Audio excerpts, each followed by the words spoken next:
All right, 3, 2, 1, go. Well, I can change that next time. That's okay too. That was just that's I was like, oh no, what if the dude's trying to like sleep and like Oh no, actually, I stopped drinking coffee at all. Well, that's what I was saying. So, oh no, Like, it so he doesn't was bother cutting me a himself bit. off, and I'm like, oh, has he been like, Well, deliberately? legit, I thought I had 2 cups last time. I thought we were cashiered. Oh So, no, no, yeah, no. no, That no. was it. I So, was like, oh shit, I'm like fucking up his schedule or something. But he's been like feeling mm, obligated to keep drinking. I was like, shit, that's obligated to fucked up. keep drinking. No, no, you do that. It's like when you take out like if you get yourself like this many Doritos when you're gonna watch the game, or Oh if you yeah, bring the bag, yeah, you eat more when you take the bag. always. Yeah, Yeah, that's same thing. If you bring all the Oreos with you, yeah, you feel yeah. obliged to finish off the magazine. That's Yeah. kind of where I was. Yeah, the the magazine. The clip. Anyway, I'm Pat. I'm Jeffrey. No, William, huh? No, he was here earlier this week, but Yeah, I listened to that. yeah, So, yeah. yeah. You guys got out of your Tucker Carlson moments about 10 minutes in. I was pretty surprised. What are you talking about? What are you saying? Nothing, man. It's just like sitting there listening to Hannity and Combs without Hannity or without Combs, man. So he's just teeing you up softballs, man. Wait a second. I don't necessarily love being lumped in with right wing extremism here, so you're gonna have to. I wouldn't even elaborate. say Hannity's right wing extremism anymore, man. So Or he's just some guy. he's pretty mellow. He's just boomer dad, man. So I listen to him every night when I drive over here. He's on. Well. He's on my car right now. So, well, not right now, but when I turn it back on, it'll either be him or Coast to Coast AM with George Norrie. So He's just a 61-year-old man or something that pretty much, yeah, seen a couple of things and done all the things, yeah. and it's just mad about all the things. Right. Has his big brother Bill O'Reilly on every now and then. So Right. or Newt Gingrich come out of like they dust him off and wheel him out in front of the TV or in front of the mic, talk to Hannity. So yeah, he's pretty mild, man. So, and then you guys talked baseball cards.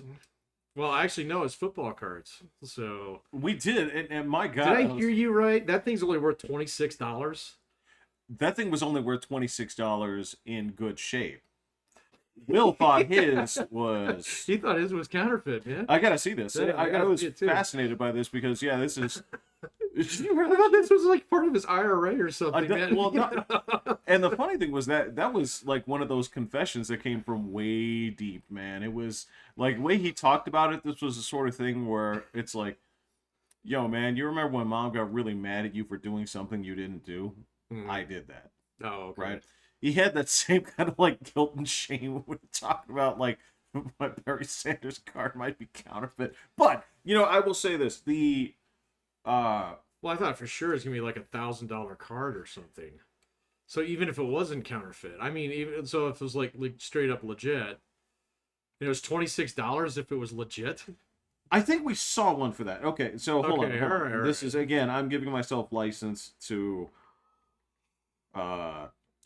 To use the internet. use the internet just this once. Right. Okay. Yeah. So we saw. Yeah. Okay. So we're seeing these. They're $25 now on eBay. And these are the ones that this is the one that he has. This is the one that he has. The only thing that I'm saying here is, all right, there's a couple of things that I don't know, right? So say, for example, okay, so this one, all right, there are some autographed ones that obviously go for more.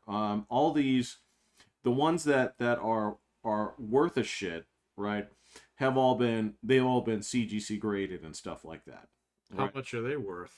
So like the ones that are CGC'd, this one's like $400. Okay, all right. This one, yeah, it's saying it's going for like $660. And then of course you got this one here. Okay, it's a reprint. It's $2.85. So that's not too good. It looks like some of these are like $50. It all just depends. I got one that might be valuable. I'll have to dig it out. I've got a Mark McGuire one. What year? I don't remember. It's from when he was playing with the A's. I want to say it's his rookie card.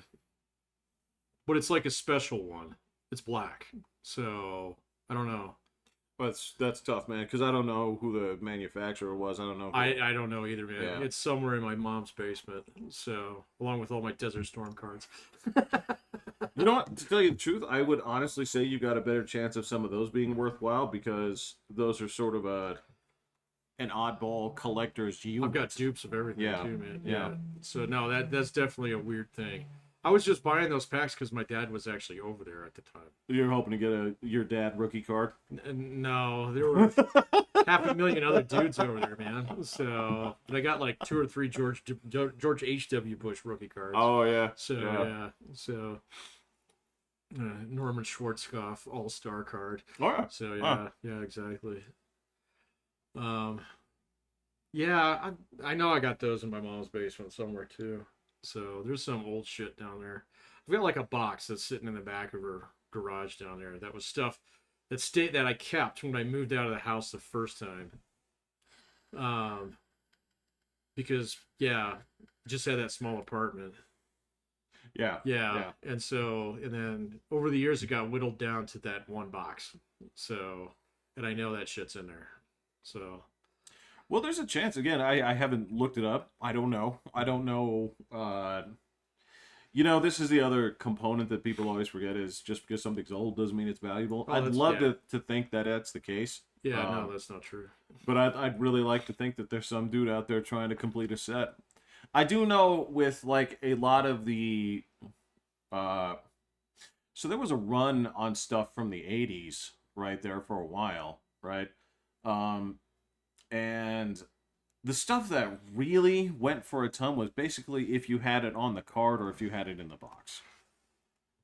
What does it mean on the card? Oh, like when you used to buy like, your Star Wars action figures, they would have a card and then a blister over it. Oh, I see what you're saying. Right. Oh, so you're talking like action figures. Yeah, so basically the stuff back then, if it was, on the card or if it was in the box. I've never heard that term, right? on the card. So. Yeah, it's the two big terms are MISB, which is mint and sealed box, and MOSC, which is mint on sealed card. No, I don't have any of those. Hell no, that's not what we got them for. No. We'll take these in the bathtub and have like wars. Yeah. So I mean, bash each other with your metal transformers until pieces broke off, and then try to solder them back together. Yeah. So, I think the only thing that I've got left from back then, I've got quite a few complete Lego sets from the 80s. So, but Are they in the package? Fuck no. So you used them, man. But I actually did get on like the Lego site. They have this like brick locator kind of thing. Yeah. Did you go on BrickSeek? I think that's what it is. I think that's the place I've heard where the collectors go. I've actually got a few that are worth several $100s. So, because they only came in like single sets that came out in the 1980s. I've got a couple of the minifigures from back then that are exceptionally rare. But they've been riding around in my Lego sack for 40 years now. Yeah. So they're all scratched up and shit, man. So in fact, one of the most valuable pieces they have is a little faucet that they never made again. They made it for a single it's actual faucet, man. And I got 2 of them, and one of them's in mint condition, and the other one got chewed up by a kid named Matt. And it's still in there. You can snap it onto something. It don't look like it's supposed to, though. And that's a rough thing. I mean, yeah, if you were so lucky, I guess, so this is like really tough now because, this is the same thing where, you talk about your dad's cards, my dad's cards, right? They came in, they weren't in small print runs. They really weren't, right? Those cards and those comics and those things, they weren't in small print runs, but there was no concept of these being valuable in the slightest. No. My dad used to tell me stories about taking Mickey Mantle cards and putting them in the spokes of his bicycle. Yeah. So, yeah. My dad did that too. Yeah. No, my dad had tons of cards. He didn't take care of them, though. He actually used them for trading. So, and stuff like that. And the people that did actually keep them, like so many people did the like handful like this, put a rubber band around the middle. Oh, yeah. Yeah. No, the thing that my dad regretted was my grandma when my dad moved out, because he was basically like, fuck New York and fuck all these people, I'm leaving. So, Fair enough. kind of thing, yeah. My grandma was so mad at him, she threw all his shit out. And the thing that he regretted later was that my dad had not a large collection, but a decent collection of Lionel trains. So Oh yeah, yeah, those yeah, are yeah. Yeah. fucking worth their weight in gold nowadays. If you Is can there get is some of there the a old big ones, oh fuck yeah, collector it's market for that? totally a Or? nostalgia thing. And so, and unlike cards, they're actually worth more if you take care of them over the years. Meaning you've run them around and you've done maintenance on them and shit like that. You know, I could believe that, but I'll yeah. bet you, like, if you had some that were in the package, those would be. Probably. So, but the problem is they rust. So, Oh, yeah. oh. So if you actually took care of it, it's in better shape. And so, like, my father-in-law's got a set that's probably worth quite a bit of money. So, of course, he's an engineer, and so even though he he doesn't play with his trains, man, he does take them out and oil them every now. Yeah, that's a weird thing. Yeah. Is yeah, this is So, your version of playing with your trains. right, I get it. exactly. No, Yeah. and don't get me wrong. For every person that needs to oil their trains, there's another that needs to pretend that Godzilla's destroying them, and that's. Right. Yeah. I think we were more of a Godzilla neighborhood than we were. Yeah, you Gomez Adams then. Yeah. Yeah. We were definitely a Godzilla neighborhood. Yeah, yeah. Like I said, I won't pretend otherwise. And again, this is I don't have regrets on this because obviously I got my mileage out of all this stuff, and again, like it's a tough thing because now that I've watched the collector's market cool down on some of this stuff, right? Because there's a lot to say about uh what some of the difficulties with some of those other pieces are, anything that had any intricate parts, any kind of like plastic parts, that kind of stuff. One of the things about that, one of the reasons that you wanted that in the box was because those things were so delicate. You'd lose them, you'd break them, that kind of thing. So if you had that, you knew they were all in good shape. But like the collector's market, it's been changed a lot because hey, I don't need to buy a brand new one because I can go on here on Etsy and this person has just 3D printed all the accessory parts. Yeah. And they're, essentially factory clean, right? It's fantastic. You can even replace the individual components, and a lot of people are doing that. So a lot of the things that were running for thousands are now running for hundreds. Yeah, yeah. Yeah. And the sports cards collector market, it might pick up because they have had to cut down on production. I know that like say for example, and it may not just be sports cards. A lot of the cards that are valuable are from the card games, the things like that. There's the One Ring card in the Lord of the Rings card game is worth $2 million. Oh, because there's only one of them out there. There's like two. Yeah, I think I saw a story on that a while some back. dude pulled one and Yeah. Lego's done that a couple times with minifigures, where they had like a gold Darth Vader, so or something. Well, at least in this case, this is a playable item, right? It's you can use it in the card game, right? So does it just mean you win? Give me all your cards. There are. What's funny is there are cards and sets where it's like if you play these 5 things or whatever, you win. So you get the One Ring out of them. I don't know. I don't know how the game works. I imagine it's very similar to Magic. That would be my guess, but I never played that. I played it a couple of times. Yeah. It was I don't want to say it was too much for me, but I was like, it's like we talked about. You see the hill that you're gonna have to go over to get better, or to have It wasn't just that. Plus, it had a really expensive collectible component and things like that. I'm like, I don't know, man. I don't know if this is for me. Right. Yeah. But there was there's some cool shit in there, and I think that's where a lot of the valuable collector pieces are, because in their case, for the balance of the game, they also have to limit the. Right. Yeah. Yeah. They can't flood it with, completely broken cards out there. Yeah. So, which is kind of the tendency, man. Everybody wants that, really badass, card, and we were talking about this last time. We were talking about Jedi Knight as soon as you started throwing lightsabers. To this Oh, yeah. motherfucker. It Yeah. sucked.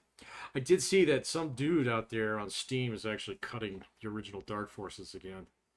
So What do you mean cutting? Well, just doing a remaster of it. Oh, really? So yeah, for like $5 on Steam, I might pick that up. So Oh, for $5. I mean, like, absolutely, yeah, that'd be worth it for you to walk through that journey one more time. Unless you, of course, are in this place where your memories are so strong with this that it's a waste of time. Where you're like, I know every last nook and cranny of this. I'm more curious to get it to see if I actually do remember that. That is easily worth the $5. That's what I was thinking. So, and I remember that was the first game that I got good at with the WASD keyboard. Oh, okay. Yeah. And the thing that was different about that game, it was still built up and down. Yeah. You had to do that with page up and page Yeah. down. Yeah. Yeah. So you had to actually do that with a separate command because it didn't have a Y-axis on the mouse. So with that thing.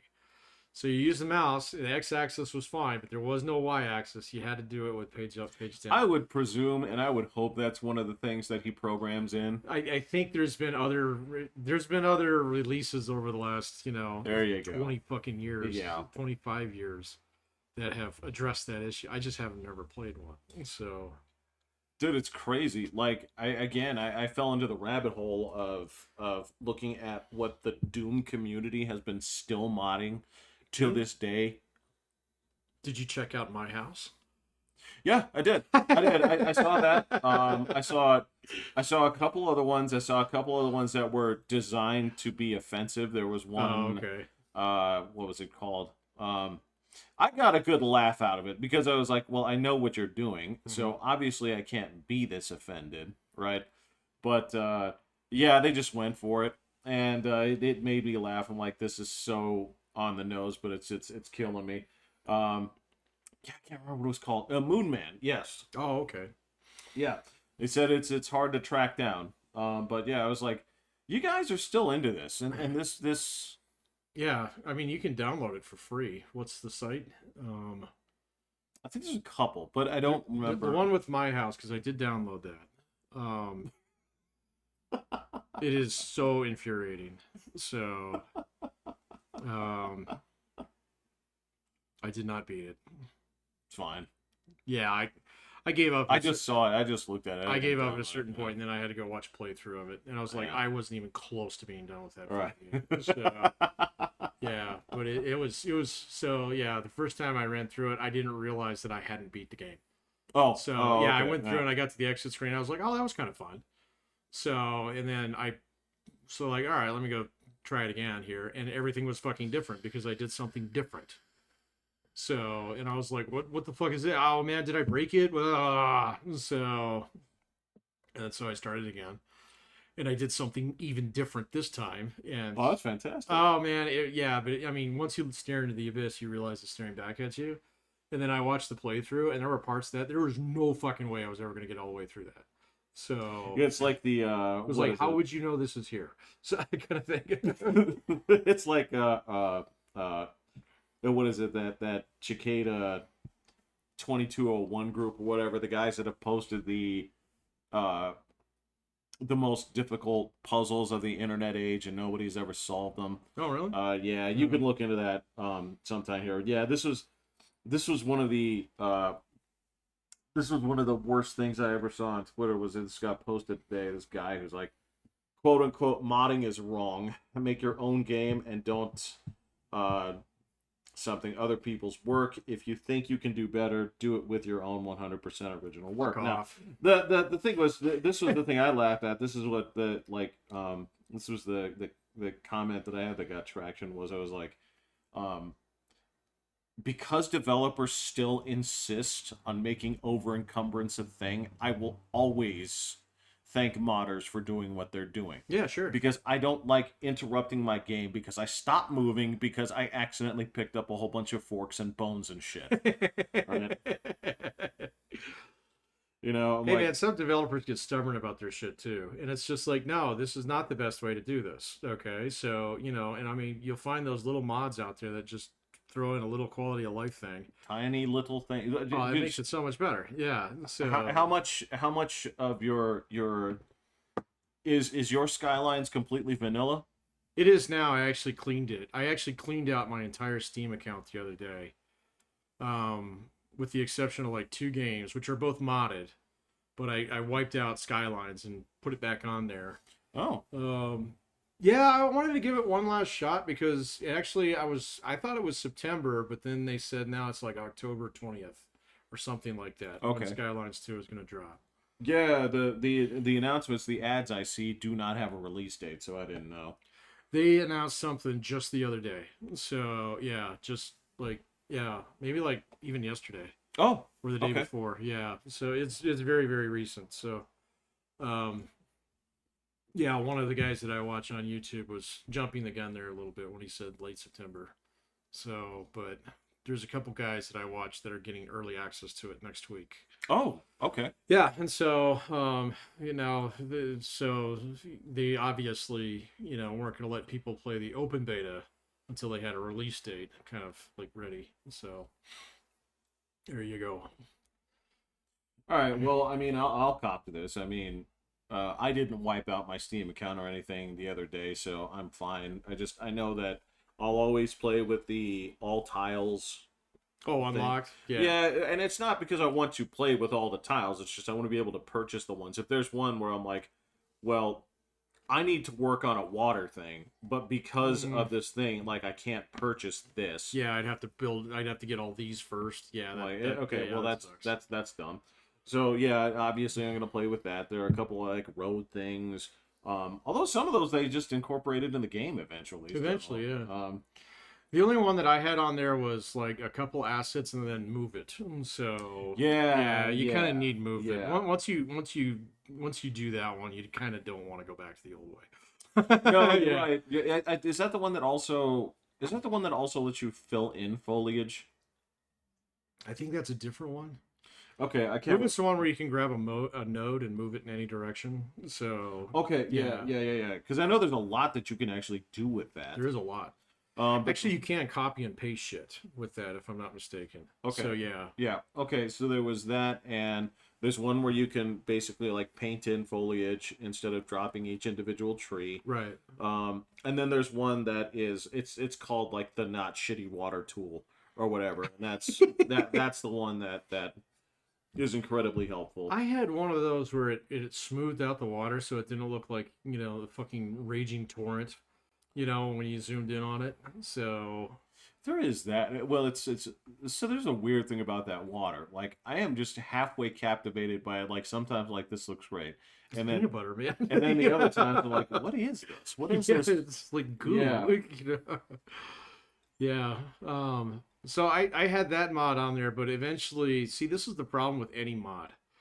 And I've noticed this in some of the other games that I've played where I've actually used extensive mods. So, if the mod community doesn't keep updating the mod, and then, like Colossal Order updates the game, it fucking breaks everything. So you can do that, or depending on your because I use some like Street Fighter mods, and that's mostly just for like outfits and things like that. I'm like, because people do creative stuff, and they're like, this is fun. But the cool thing there is like once it goes outdated, it just stops. Right, you have to update the thing, and they'll tell you when it's updated. So like, all right, that's easy, and the stuff for like Skylines, certain things where if you try to create your own lake, you have to keep filling it, right? And so there are ones where it's like, no, you just tell it where you want the water level to be, and it'll stay there, right. Like a lake. What? I know, rather than making these water donuts, you have to. It looks terrible because you have these water pumps going into it, and you have to set them at certain things, and you have to shut them on and off. Right.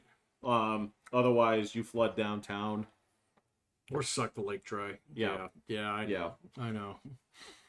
It's like, oh, okay, well that makes sense, and then you fuck it up. You're like, did I just the entire water level for the whole map? And then the earth floods. Yeah, exactly. Or all the water turns to poo. Yeah. Right. So Right. there's a lot of that in that game. I don't know why they actually put the water physics in there. They don't really add that much to the game. So I mean, They do and they don't. well, I mean, yeah, okay. So you're taking a lot of water out of the lake. It's going to go down a little bit, but it's not like you can adjust the pump. So and yeah, it seemed like it was always a pain in the ass, and you'd wait like 5 years for the water to settle. Say, okay, this is where the new level is, rather than you build a dam and just pop. There's the new water level. I never understood why there were water physics in that game. no, I get it. So, all right, it'd be weird if it didn't have them in hindsight, because you'd be like, well, this is bizarre. But Right. there's something about it that it doesn't feel half baked, but it sort of does. It's like, It's definitely half baked. it's like, okay, well, you thought it is. Especially in the original version, I'm like, this is just a pain in the ass, Right. But it would be weird without them too. So I'm like, all right, well, you guys have had 10 years or whatever to think about this, so That game's been around a long time. yeah, So, yeah, a real long time. Yeah, probably about 10, 12 years. yeah. So, yeah. No, I mean, I've been going down like memory lane and looking at some of the older games. Have you? Yeah, a little bit. So, just because I can't play anything with the controller right now. Oh, So, yes. it eliminated all of my shooter games. So, Okay, so can't do that either. well, and to your credit, I mean, all right, we'll come back to this. So Okay. I think it's time you explain yourself. I So- just tripped so- over my cat. Well, yes, yeah, Yeah. go into detail. All right, what happened here? My wife was clipping the cat's claws. The cat didn't like that, so she tried to run away. My wife said, grab the cat. The cat went right through my legs. I went down, landed on my elbow, and when I came up, it was twisted. Like, So, how did you land on your I don't even know, man. like? Were you falling face first or what? I think so. So Oh, man, it happened so fast. I don't fucking remember. And then I passed out. So, oh, you did? Yeah. Did you So- cry? huh? Did you cry? Yeah, quite a bit. Uh-huh. Tell the truth. Yeah, I cried. Like, I need to call my mom. I need to call my mom right now.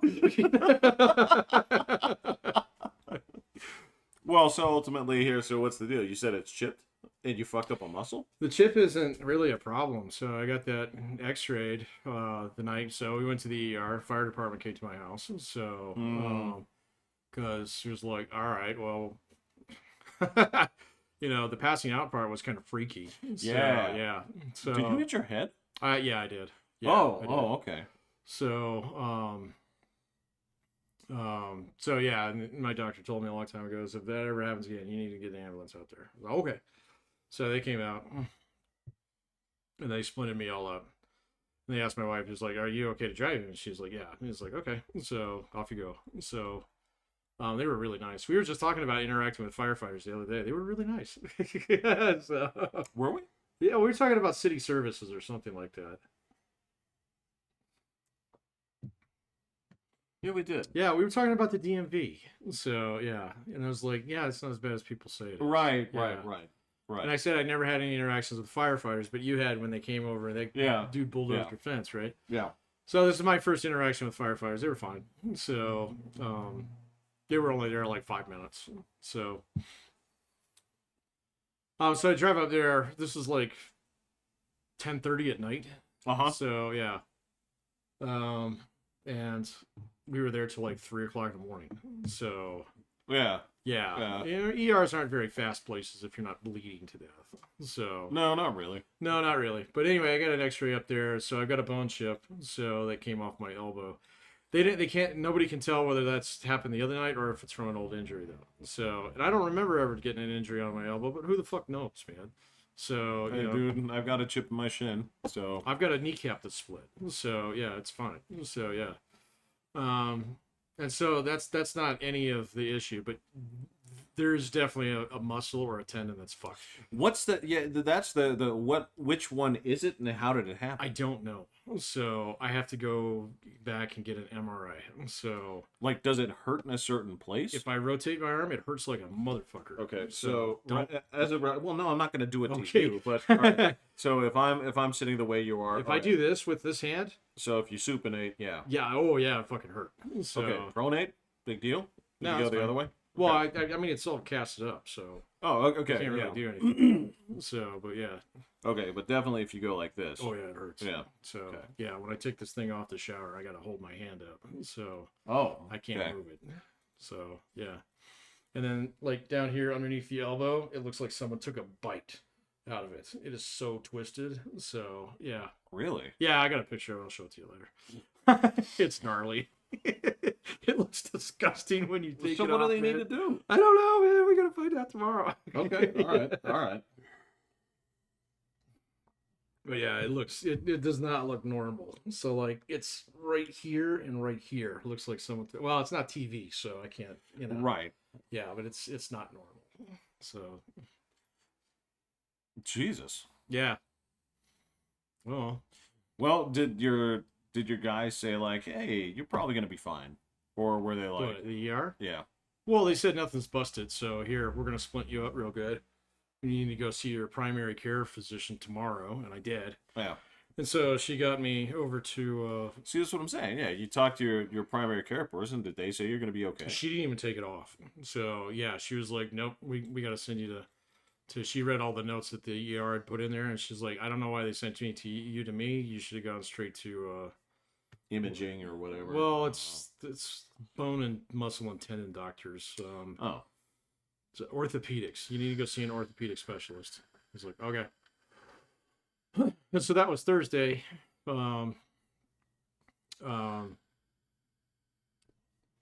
I saw her, and then I called them on Friday. They said, "We can't get you into the 18th." I was like, "You got to be fucking kidding me." And they said, "Well, let's look at your shit." And they read the shit that see, I can't see what the ER put in there. So they got Why? some kind of secret fucking doctor system. what is this bullshit? I don't know what it is, man. It's behind the scenes. I can't see my own imaging. I can't see any of that stuff. But I'm all within the same network, and so they can all see this shit somehow. So, and then they said on Friday, "Okay, let's take a look at your shit." And they looked at my shit and they said, "Oh, okay, well, let's see if we can get you in on Monday." And I was like, "Okay." Well, that's much sooner than the 18th. So here we go. But you got to just tell me the truth. Yeah, because it's like, all right, so if you were able to determine that we should, speed this up, why don't you just tell me what the problem is? Well, they don't know. I mean, this is the scheduler. So the scheduler takes it to the doctor. The doctor says, "I bring him in on Monday." And then the scheduler gets back on the phone with me and says, "Hey, we can bring you in on Monday." So I don't even talk to the guy. Okay. Yeah. Well, So, all right. there you go. I'm not going to chew her out. So for that. No, and I guess, I mean, it is your left arm, not your right, so. Right. Yeah, but I can't type quickly. Well, I know this is an odd question, but have you started making use of the text-to-speech? No. They have that option now for On my computer? on everything. Yeah, Oh, on maybe your I'll try computer. that. Your I don't know what you do to send your emails, but usually there's like a microphone or something like that. But they have been making great strides in accessibility. Yeah, so they, the last time I tried that was back when I was like, this was several years ago. I was working on my dissertation, and I was like, "Oh, well, it'd be much easier to dictate this." It's not. No, No. yeah, no, it's much worse. And so there was like something that I was using back then. What the fuck was it called? I got it through the university. Oh, It was like, it was some kind of speech to text kind of thing. yeah, It was really expensive. yeah. I can't remember though, but it was ass. So Well, the other thing is, I don't know about you, but I don't. The thing just sits there for me when I'm doing this. If I'm trying to actually dictate what I'm thinking, Mhm. I've got one of two options here, Mhm. right? I can either go in there and clean up all the bullshit that I say, because there's a stream of consciousness, Yeah. or I can sit there and pick out one word at a time, so much to the point where the system will be like, "Are you talking? Are we doing this?" Oh, right. Yeah. Right? I can either sit there like a sniper in the weeds and take my shots every 5 minutes and get nowhere, versus, if I'm typing, the consciousness can come out, but I can just delete it, as it happens. Yeah. But, No, that's exactly how I type too. Yeah. So, I'm usually thinking about 100 words faster a minute yeah. than I can actually type. And so the 99 in between each one that I type is basically like the draft. Kind of, Yeah. yeah. Although, I mean, that being said, I am a faster typist than you. Oh yeah, But, you're much faster. So I don't do it for a I living. mean, that's my job. Yeah, right. Yeah. So, I'll take that. But yeah, that's sort of a, and with all the ways that I tried to cheat the system with transcription and shit, I'm like, this doesn't work. I know that some scumbags will do that. It's not. They get found out. They've actually started using AI to delineate when people are cheating on their Oh really? scripts. Yeah, Oh, yeah. bummer. No, it's fine. Like I said, I tried it. It's absolutely worthless. I'm like, this is. Which one did you try?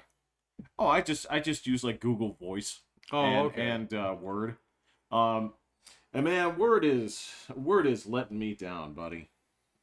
Word is letting me down. I don't use it near as much as I used to. So, well, there's one specific thing. Everything else is fine, but there's one specific thing that is really pissing me off, and that is that if you're doing a large file, right, and you go into the spell checker, mm-hmm. I don't know what system resource that piece of shit is running with, but like that thing on a big file just chugs no matter what you have backing it up. Yeah. Like, what the fuck? I'm like, what do you need from me? Like, what do you want me to allocate to get you to work at, decent capacity? Yeah. And nothing can answer that question. No, if it's a big file, yeah, it sucks. So, fucking awful. Well, I mean, there's like a lot of functions on Word that are directly tied into shit that's on Edge. And so, yeah. And so, like, it's constantly querying something through Microsoft Edge that I don't know. So if you disable that, it should go a little bit faster because it'll go off whatever's local. But really, yeah, I can't remember exactly what did I turn off when I was writing my shit. And once I got up around 30-40 pages, it was getting pretty nasty because it would take forever to load too in the beginning. I don't know exactly what it was though. It was either grammar check or there's something in there. Might have been a thesaurus. So I don't know. I had a couple plugins too. So yeah. And eventually, I mean, I've had to train it to basically stop doing a lot of things that would make it go even slower. Because fortunately for me, I don't have to fix those specific things. Mm-hmm. But yeah, it's just like, I'll fix that. You don't worry about it. Right. Just do your thing because I have to run this, 25 times a day. Yeah, so, I didn't know you were using Word. I thought you had proprietary stuff. We do. So it's you download into a proprietary system that has its own spell checking and grammar checking software, but it's also not good. So you have to then download it into Word, then upload it back in there. So oh, that stinks. It's not as bad as it sounds, but yeah, it ain't great. I wish there was something else that I could find there where it's like, if you need more system memory, I'll give it to you. I have it. Yeah, that's true. Yeah. I mean, it's not like it chews up that memory. It's usually, trying to get into the Microsoft database. So that takes time. So there are a couple settings in there. I think you can turn that shit off. And, I guess I'll put the call out if you happen to stumble across this and a trick, just type it in the comments, guys. I'll see it. Yeah. That would be sweet. You know what? My work computer's really bad about that. Yeah? Yeah. So there's something on my home one that I disabled. I can't remember what it was though, but it was fucking with me for a while there, especially with my bibliography. Oh yeah. Yeah. I don't remember what it was though. I don't use Word that much anymore, man. So I mean, I guess I do. I just don't create shit out of whole cloth on there anymore. Wow. Yeah. So I do a lot of revisions in there, but that's about it. All the goddamn time, buddy. Yeah, Yeah. I'll bet, man. I didn't know that. I didn't know you were using Word. So Yeah, and again, it beats the proprietary thing,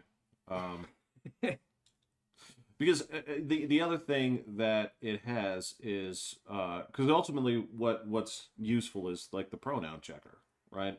So everything that Oh, yeah. and this is something that they actually scripted from my work into the macros, so that basically it'll scrape it out, and then you can check all the individual pronouns off there.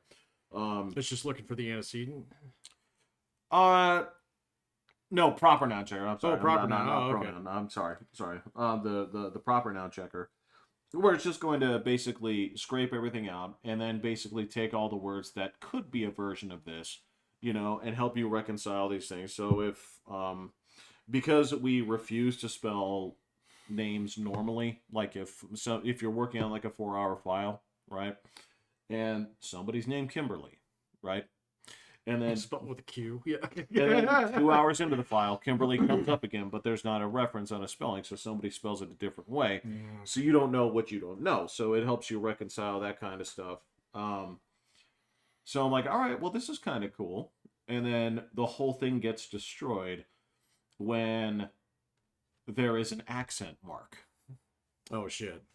So are you Ramon or are you Ramon? Yeah. Because if you're Ramon, then you just blew up my whole fucking Right, yeah. macro. Thanks, Raymond. Yeah. It's like, you move to my country, you take this You take fucking this shit off. Yeah. graffiti off your name, okay? I'm fucking from here, dude. No, you're not. Well, my dad wasn't. Yeah. Because if you were from here, you take that off. Yeah. yeah. So those are the woes of what I do, and if you're talking about like grand scale of like agonies, they're not high up on the list, man. There's no part where I'm at these computers being like, "What's happening?" It's not taking a good long look in the mirror. You know what I mean? Like, where did all the time go? Right? There's nothing like that when it comes to, what I'm doing. But there are just like picadillos where, like, fucking Word, just divert power from the GPU. I'm not. Don't be an ass. I'm not compiling videos. I'm not running OBS. I'm not. Oh man. OBS has been pissing me off lately. Why? Are they a problem too? Yeah. I was playing a different game the other day, and it fucks sort of all my settings. And it's just like, OBS is just a picky bastard sometimes, man. Simple little things. Oh, don't let me forget. Yeah, I need to package up your card. Oh, thanks, man. Yeah. I don't have it ready, but yeah, I found it, okay, and it's cool. For next time I see you, just send me a text, yeah? Oh, okay, yeah, will do. It's okay, man. Skylines ain't out for a bit, so... Yeah, well... I think that motherfucker's gonna make my machine chug. Try and help you out with that. Yeah, I appreciate that. So... Yeah, that's definitely a problem with my work computer, though, man. So that's why I don't do any work at work. I do it all at home. So... You've been in trouble for that. Yeah. Yeah. No, I cruise around with my coffee cup, like Bill Lundberg, and wait for class. Do your work at home, man. That's fine. I do, yeah. I get it done so much fucking faster. So they gave me a new class this fall, man, and it was designed by somebody else. Somebody competent? Yeah, actually, but they just, and I know who did it, and they're good people. So, because it's a team of people who did it. But there's just a couple things in there, quality of life things, that they missed out on. And so I spent like most of the weekend baking those in there. And now I realize this class is going to take me about half as much work as I thought. So, That simple of a change, huh? Well, it took a little time to get the shit right, but yeah. I know. So I know. yeah, I mean, I kind of know what I'm doing when it comes to learning management systems and how to make them do what I want them to do. No, you've done this once or twice, man. I There's have a done this before. certain amount of expertise that you have under your belt. I would almost. Are you willing to say that you're a subject matter expert? A Schmee? You said it, not me. Well, we all know what it is, man. Yeah, no, I am not a subject matter expert in that because And nobody pronounces it Smee. It's Oh, Schmee. Schmee, yeah. I can't remember. There was one or two places where I worked where they actually did SME, and then there were a couple where it was Schmee. So Well, are you saying it with derision? Then I've it's seen it- definitely Schmee. Schmee, and those were definitely call centers, man. So yeah. In fact, I know one of them was at that investment house that I worked at. Oh yeah. Yeah, because you'd be a Schmee on like fucking, this particular 401k plan from this group of companies. So yeah, or this 457. So that was, offered by the state of Colorado or something. Yeah, you'd be a Schmee on that. Right. Unfortunately, most of the time, Schmee only comes with like a 50-cent raise. I don't even know if it came with raise. The thing that it did come with was that you didn't have as much call value. Oh, you'd be put in a different queue. Bingo. Yeah, you'd be put in a yes. different queue. Yeah. Okay. And so you wanted to be a Schmee. On like the most obscure motherfucking plans. So that way you could sit there and play Minesweeper. So now, Patrick, you have to understand that some SMEs, okay, because now I'm going to go to the ones where being a SME got you off the phone. It put you on support. Oh, no. The only place that I worked where we had SMEs so was actually where was that? That was American of all places. The bank used to do it too. They call them SMEs? Yeah. Yeah. So American Airlines, we had SMEs who would do specific things. I remember I got sent to ticketing school. Oh, so I was okay. technically an SME on advanced ticketing. I could write a fare code by hand. Oh, So, okay. Yeah, you remember those that Of big course. old long motherfucker? Oh yeah. At the bottom that had all the A6s. Don't ask me to recite that shit. I can't. I do can't that either, now. man. Yeah. So I can't either, but I used to know what all those things meant. And so if someone brought us like a flimsy from another airline, I could actually translate could that. decipher I could it, yeah. decipher it, yeah. So I had the Rosetta Stone of airline fares. Yeah. So yeah, they bring you the floppy. You look at it, The floppy. and you look at Sal and say they're digging in the wrong place. Right, yeah. Right. Yeah, it's exactly the same thing. It's like, this is 2 cubits to give to the Hebrew guy. But flip it to the next page. Take back 1. And when you're done, you snap the ticket over your knee. Yeah, exactly. Yeah. You hit print and you tear up the original one. Yeah. And you climb out of the hole on a Nazi flag. Yeah, I gotcha. No, there was a time because I was never instructed on how to learn all of them. I learned parts of the code. Yeah. Right. As it pertained to me. Right. Where it was for what I was doing when I was ticketing, it was like, you need to know this and this because if this is here, this is what's going on. Sure, yeah. Because I think fare code was the first one, right? Yeah, it was always Y or Yeah. every airline had different ones, but they all had Y and F. Yeah. So yeah. Because F was like the bereavement one, right? No, F was first class. So okay. first class. So Yeah, Y was just anything. Y was full coach. Yeah. Y was full coach. That ticket was expensive. So, but it was changeable and interchangeable. Yeah. So yeah, then you get all the weird ones like Q. It was like, well, it's only interchangeable with like all these shit airlines that we signed an agreement with. So, but not with the good ones because they won't take it. And so yeah, that's what was on the Rosetta Stone. Thou shalt not fly United with this code. So So I was an SME in that, and then later, so that was actually a TWA where I was an SME in that, but it was the same in American. Oh yeah, yeah. And then at American, I became an SME in baggage service. Oh, So like from the downstairs room. yeah, so I Yeah, lived in a yeah. downstairs room until they laid me off. So where people would yell at me every day. What are you gonna do? I know, man. Yeah. Hey, man, sorry we lost your bag. I'll find it. So go to your hotel. I got you covered. So sometimes I didn't find it, but I didn't see you again. But Patrick, is that to say that you didn't try to find it? Oh yeah, no. Of course you tried to I find knew it. exactly who to call in Dallas to find it. I like knew like phone numbers of like phones that were in the bag rooms in Dallas. So I mean, like call around. And, hey man, so I'm calling from blah blah blah. It's like, can you check over here and see if there's a bag over there? So because they had these places where the guys would bring bags that always fell off carts, and yeah, I knew exactly where it was. So because I visited it once, the guy gave me the number. He said, just call here. So There you go. It was Yeah. it was like secret sauce. So 9 times out of 10, that's where it was. So I was like, yeah, can you just throw that on the next flight out here? Sweet. So, but then sometimes it's like, nope, don't see it. It's like, oh. Is that where advanced baggage room It training well, came in? yeah, advanced baggage service skill set consists of like lying and waiting. So yeah, okay. it's like, we're getting real close to finding it. So, just have to wait for a couple more cycles. Here's what I've seen so far, and Exactly. yeah. Let's get you some hotel vouchers. Do you think? Okay, so what is it? It's in.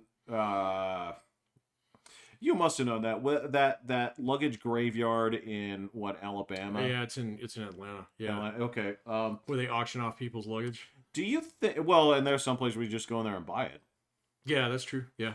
Do you think that those have been searched by the employees, or do you think it's actually They've been searched. storage wars? No, they've been searched. So, and I can tell you that because if we had a bag that was sitting in if it was a bag that didn't have a name on it, Mm-hmm. okay, we would hang on to it for like 2 days to see if someone, just, hey, I forgot. Oh shit, I had a bag. Okay. And so we wait for them to come back or something like that. And this was even before the days where you had the printout tickets, so that always had their name on it anyway. So and it was tied to a PNR. So so if we had something that just showed up with no fucking tag on it, okay, we'd just hang on to it for a couple days, and then if nobody came, we'd crack it open and we'd see if there was something that you could identify. Oh, okay, yeah. So, But that doesn't mean that you necessarily raid the components and say, oh god, no. But that's what I'm saying here is when it makes it to the luggage graveyard, has it been searched for valuables? Oh, I didn't know that. Yeah, and picked clean. it's possible. I certainly wouldn't put it past anybody who works in the airlines to do that. I mean, we had a guy, we've seen cases of Dude, we had a guy working for us at American and TWA. I mean, he might be one of the few guys who still left there. And I mean, this guy was so cheap, he'd bring in his own fucking trash and throw it in the dumpster at the airport. So, because he didn't want to pay for trash service. I guarantee you, if you let a bag sit in front of that guy for 30 days, it'd be picked clean. So, yeah. I mean, the jobs don't pay that much. No, they don't. And, I guess I was never in the position where, because I don't have that perspective where it's like, all right, when I was always doing that job or doing something, equivalent, it was me, right? Yeah, sure. I've never been in that position where I was doing that plus I have 4 kids or, Right, yeah. Things like that. Because, I don't have the mentality. I mean, I think I saw I can't remember what the China guys call them. They Grab hags. That's it. I love that. That's so funny. Where because it's free. Right, yeah, you're gonna snag all of them, man. Yeah. I don't have that in me. I don't have that. And maybe if I were in the position where I got 4 kids, then I'm not gonna take someone's shit out of their No, I'm not gonna do that. Not out of somebody's bag. I mean, so like the couple times that I had to pop a bag, and you're going through somebody's shit, it just feels weird, man. Absolutely, You know, and I'm like doing this, like, all right, I'm searching the body, man. Exactly, I'm looking for something in here. So, and I mean, there was one that I do remember this. I did actually pop a bag and found an address book in there. Oh, okay. And so it was really easy to find the guy. Yeah. Okay, after that, but he was like, wait a minute, how'd you find me? And I was like, well, we had to open your bag. He's like, you had to do what? And I was like, I'm sorry, I don't know another way to find you. Yeah, there's no tag. And he was a little pissed, but he kind of was like, all right, well, you did what you had to do. And that was very early in my airline career, and so I always kind of respected that after that. Yeah. Now, if you had a heavy motherfucking bag that was poorly packed, and it was designed like you're one of those assholes who tapes down your handles so they don't get ripped off, your bag got kicked. So, especially when I was loading in the belly, your bag got kicked good. So, in fact, one of your wheels might get kicked off. It just happens, man. Shit happens, Shit man. happens. Shit happens.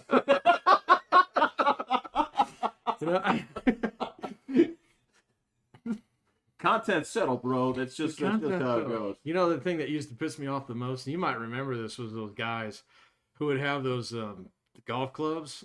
Yeah. Not the hard case ones. Those were soft case. the soft case, but then they wrap all that shit in like fucking bath towels. Yeah. So it was like 80 pounds of goddamn golf clubs.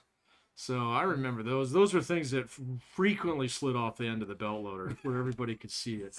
So it's like, I didn't get that one. Sorry. Did you try? Huh? Did you try? I would time it so I was looking the other way. So,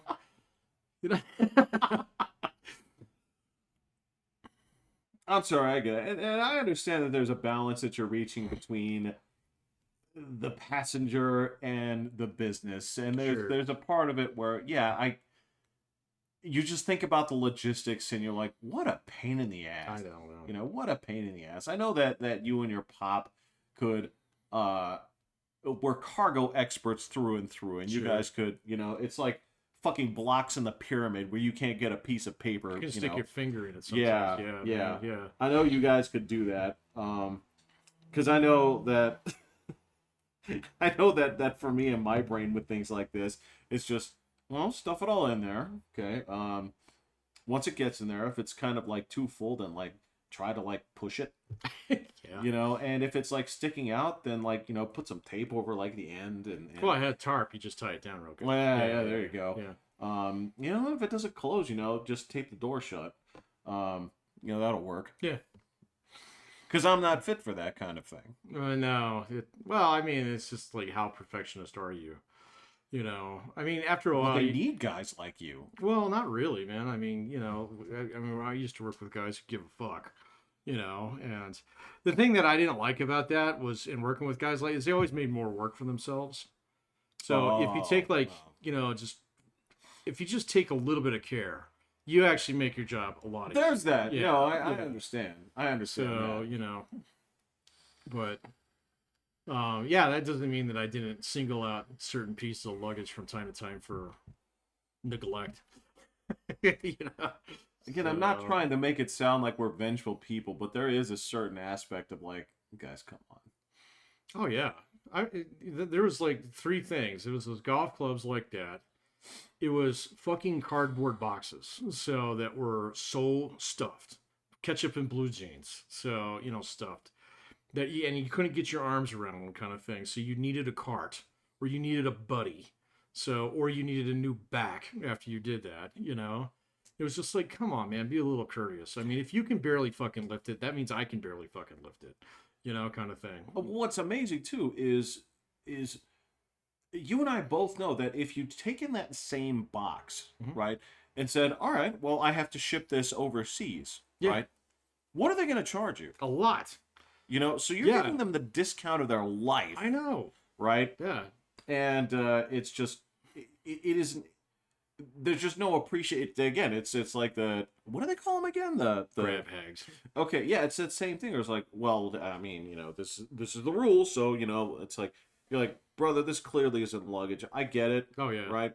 When it comes down to it, I know what you're doing, right? And I know that this is the policy. Yeah. And we'll let you do this. Yeah. But ultimately, you're like, no, actually, you should be taking this down to air cargo. Yeah, exactly. Yeah. No, I know exactly what you're doing, because your bag is exactly 69.5 fucking pounds.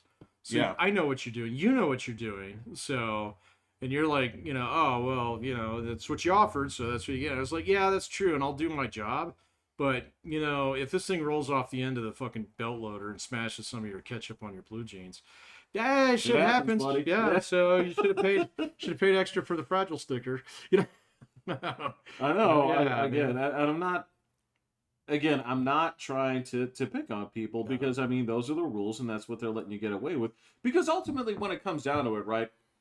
The problem here is if it were a problem, that it would fall on somebody to enforce it, and I know they don't want to do that. I know they don't want to get into that argument 500 times a day.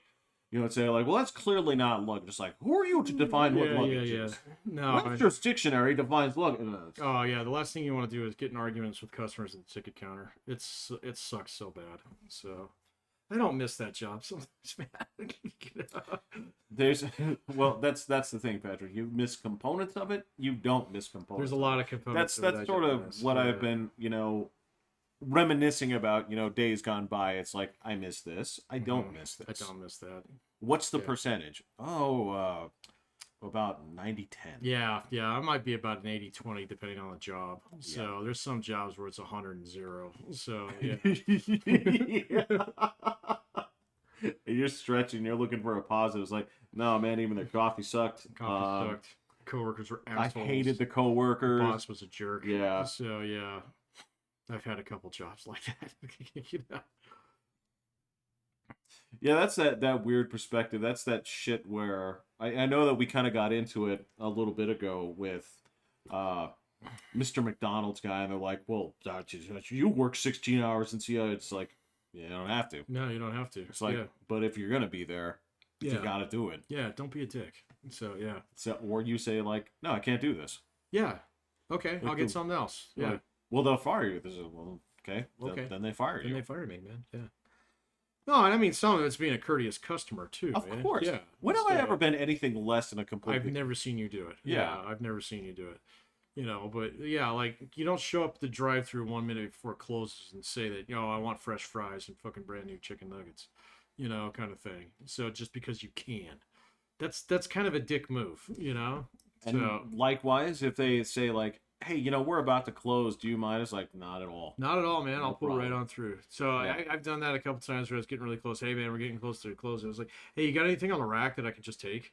So, and they're like, yeah, I got this. Hey, okay, I'll take those. So, cool. It's easy. Yeah. Kind of thing. Now, granted, it's not factory fresh. Of course not. But if you're showing up there a minute before they fucking close, you know that. So if you're trying to pretend otherwise, you're an asshole. So... Yeah, that's the thing, Patrick. I've also wanted to go home. I've also I've had days where it's just like, if you keep me here 1 minute longer than I have to be, fucking kill someone. It's like I'm either gonna kill someone, I'm gonna put a brick through this window. Yeah. I'm gonna call corporate and leave a host of like dirty emails or voicemails, like snitch out people that don't exist. Yeah. We have an employee here named Miguel. Right. Just doing anything to like sabotage shit. I mean, there have been jobs where it's like, we don't want to work today. It's like, I'll go break the machine. It's like... yeah. I've had jobs like that. So, or shall I say, we'll let swing shift do it. So, right. Yeah, you just have a little bit less preventive maintenance. You're like, well, I'm not going to break it, but I'm not going to prevent it from being. Yeah. Yeah. That, like, when I worked at Frontier, we had little things that you could do like that. It's like, you know what? I could put gas in the truck, but I'm not going to put gas in the truck. And so that means that the next time I take a run out, I'm going to have to stop for gas. So why don't you let it build up a little bit, and I'll get it all done at once. And I'm going to go sit and watch TV for a little bit. Yeah. So every job has like a little thing like that you can do, man. So shit, on the railroad, I used to go take a nap in the Jeep. So I'd take the Jeep and I'd drive it out to the end of the yard where everybody could see me out there, and they'd think I was out there watching them and shit. I was fucking way asleep. Yeah. Just like, you roll the windows up, man. Otherwise, you'd be swallowing moths. Were you leaving the engine running so that the air conditioner would be on too? Yeah, I'd either do that, or if it was like winter, I'd just leave the lights on. Yeah. Like the parking lights. So and you're like, well, it's not my gas. It's fine. Not my gas. Yeah. Oh yeah, I used to do that all the time, man. So I mean, but I'd never worked a job where you had to work that many fucking hours. So it was kind of expected that you'd grab a nap sometime during the day. So Well, it's really weird. It's really weird that you say that. Because there is. So let me go back to the railroad there for a second, right? They did need you for those hours just in case. Oh yeah, I was on fire watch, man. Right. Yeah. Right. So there's no version of this where you can be like, I'm gonna be at home. No. Call me if you need me. No. Right. And I'll scoot down there in just 2 shakes. You could do that for like half an hour. So you could like, hey man, I forgot my coat. I gotta jet back home and grab it. And they'd be like, okay, but you better be on a fucking radio. So Right. Kind of thing. You better not be sitting there playing your Nintendo 64. That's kind of what I'm driving at. Yeah, no, you couldn't do that, man. I know that they need you, right? And there's a reason that you have to be there. Now, most of the time, I'm venturing that probably didn't end up being the case. No, but if something bad happened, it was usually really bad. Yeah. So you had to be there now. Because if you weren't there and something bad happened, you had about 5 minutes before you were going to get a phone call from someone very high up in the organization who wanted to know what the fuck was going on. Right. So in that case, like if it just so happens that you are, I don't know, finishing up like with the Scottsbluff Inquirer in the bathroom, right? You could come out there. You're fine. Yeah. So Be okay. If I'm taking a nap at home, that's going to be I'm going to lose my job, man. Well, So, yeah, because you look over, you look at the phone, it says 49 missed phone calls. You're like, uh-oh. huh. But yeah, that's the thing. So when you're talking about those hours, we work jobs with those hours, but most of them are just in case hours, right? So mine was a little bit of both. I mean, a lot of it was in case hours. I mean, I work too. But they give you bullshit to do. So, and they have to do so much bullshit within a certain, like, usually 2-week period. So I had to do inspections and I had to do trainings and all kinds of shit. So they give you bullshit to do. And so you couldn't just completely slack off. Waiting for something to blow up or derail or kill your grandma on the grade crossing, Sure, my grandma? Well, not your grandma. What were you doing out there? Yeah. So, all these things are things that I've seen.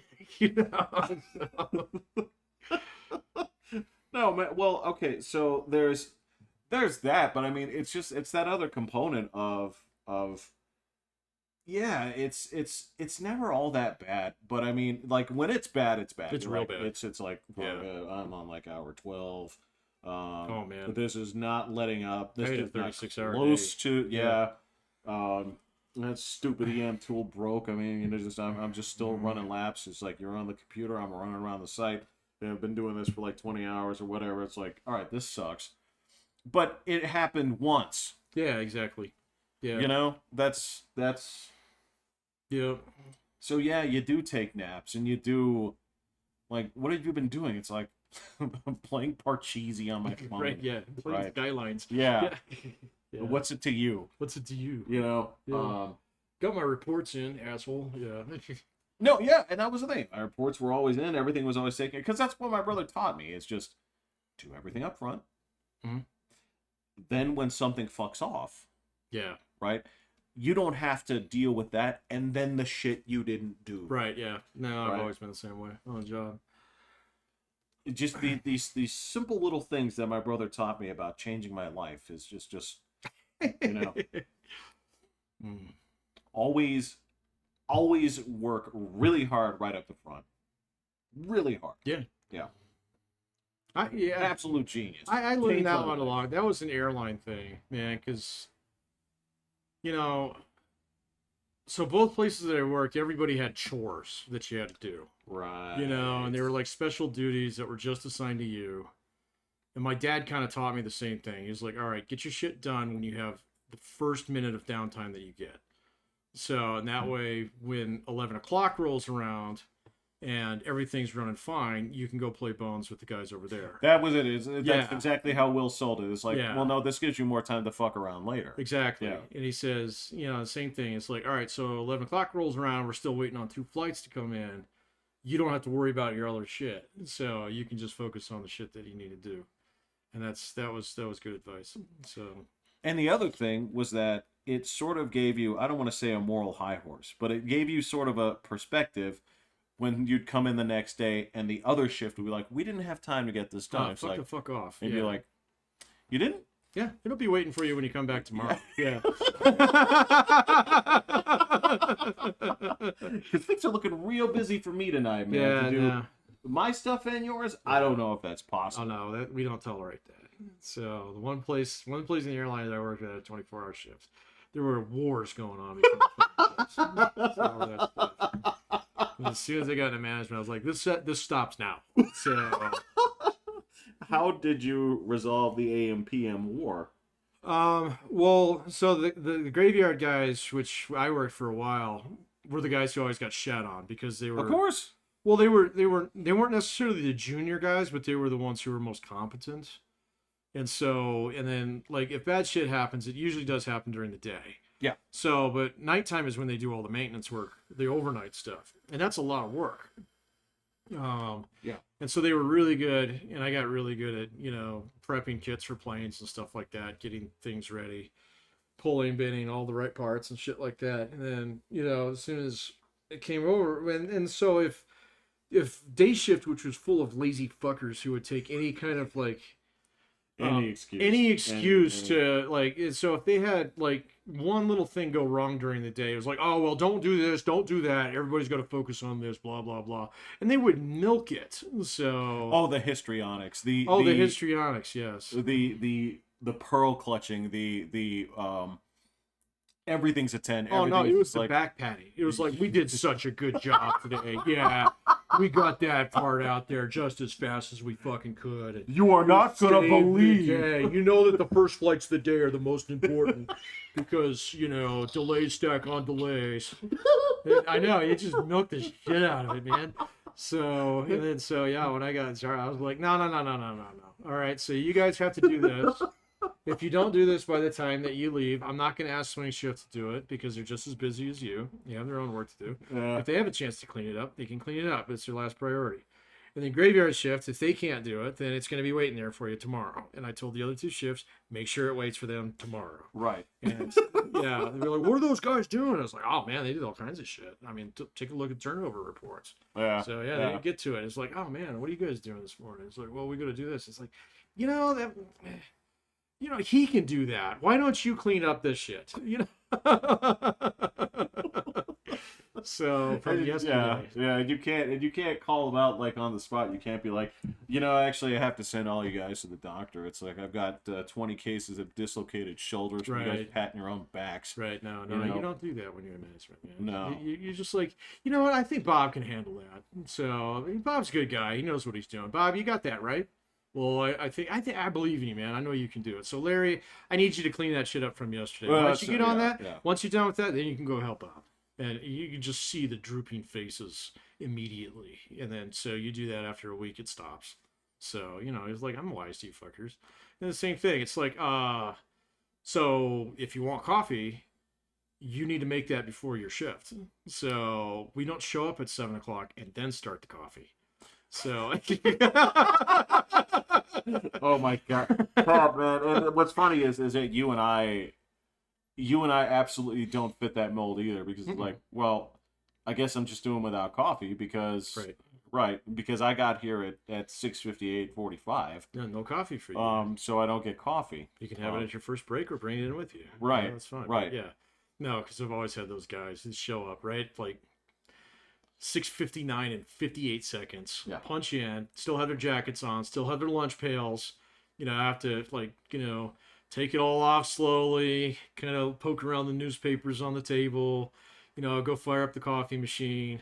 Meanwhile, someone who's been there all fucking night is waiting for turnover. Yeah. So yeah. And it's like, no. John needs you at the front desk. He's waiting for you to get up there and punch in. So he's got exactly 15 minutes left on his shift. So coffee begins once you have time, and you don't have time right now. So and what's funny is that I've definitely been at certain places where that wasn't even an issue. It's like you guys are here, these guys are here. When these guys punch out, there's like I don't want to say necessarily like done time, but there is like some dead time where it's like, oh, it doesn't matter. Yeah, no, yeah. This is sort of like I don't know. Best way I can describe it is sort of like an airlock turnover. Yeah. Where, Mhm. yeah. Yeah. Everybody's like, these dudes are winding down, so they're gonna BS with you. It's just like, what do you Yeah, that's mean? fine. What do you mean your kid's in trouble again? It's Yeah. like blah blah blah blah blah Yeah, blah no, blah. that's fine. All right. Because If you can afford that in the schedule, yeah. I mean, I've worked places where, it was like no question of like, the turnover. So you had it ready at the end of the shift because your shift ended right when the other person's shift started. that's different. Yeah, that and is. so you got to keep it tight because, especially on 12-hour shifts, you're going to see that guy again tomorrow. So you don't fuck him, he doesn't fuck you, kind of thing. Yeah. And then I've worked other places where, you got 15, 30 minutes, overlap between them. That's great if you can do that. So It's the best. Yeah, especially when it's bullshit overlap where it's like, did everything work today? It's like, yep. I know that this is the shit that always makes me laugh is so when Will's been over here and he's been working, quotes firmly in place.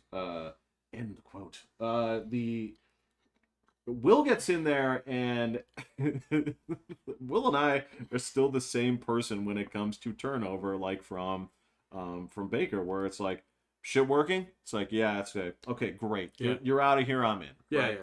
But Will's got a couple of, and sorry, this is going to be sexist, and it's just going to have to be that way. He's got a couple of lonely women that want to just sit there and get in there and fucking gab his ear off about the little things and blah, blah, blah, blah, blah. And the funny thing is, like, I'm sitting there with Will, and I've worked with him, he's like, you did 2 tickets tonight, right? So, no, man, this was not a roller coaster evening. No. Right? Yeah, you just want to talk to somebody. No, of course. Yeah. I understand that. But just the thing about it is, like, turnover is dependent upon the person you're turning over with. If they're just like, hey, you got it, man, get out of here. Right? Yeah, that's fine. Right? But don't keep them. Well, I mean, and but it's still at the same point in time, if it bothers Will, he should say something. He was like, I got a jet. So, you got anything for me? Nope. All right, cool. So, see you. Yeah, but So, Will, though. I know, man, but I love him to death. that's a two-way street. It's like if you give somebody an inch, sometimes they'll take a mile, and you got to say, no, you get an inch. So, it's okay. I've had guys like that at work, too. It's just, oh, man, did you watch the game last night? Blah, blah, blah, blah, blah, blah, blah, blah, blah. It's like, no, I didn't have time for that, and I don't have time for this right now. So here's what I need you to do today. I'll catch you tonight. So questions? Now, if you need anything, give me a buzz, but I'm going to crash in the next hour and a half. So make sure it's before that. So, kind of thing. There you go. Yeah. No, man, Yeah. you just got to, if it's business, it's business. So. I mean, to a point. I mean, there is some time when you are killing time, but yeah, we've been, very much on this is like, well, the workday ends here. I'm done. Right? Yeah. Again, I was never part of the crowd that's like, well, it's 5:00. This is we now take our conversations, ongoing. We won't leave for another hour. I'm like, well, that's you. Oh yeah, no, I've worked a couple places like that. Everybody, we're gonna go out for coffee. It's like, bye. Right. So it's like I'm going home. So yeah. Was you mad at us? I'm like, no, man. It's just I have this place with all this cool shit in it that I've been purchasing for quite a few years, and I never see it. Yeah. So,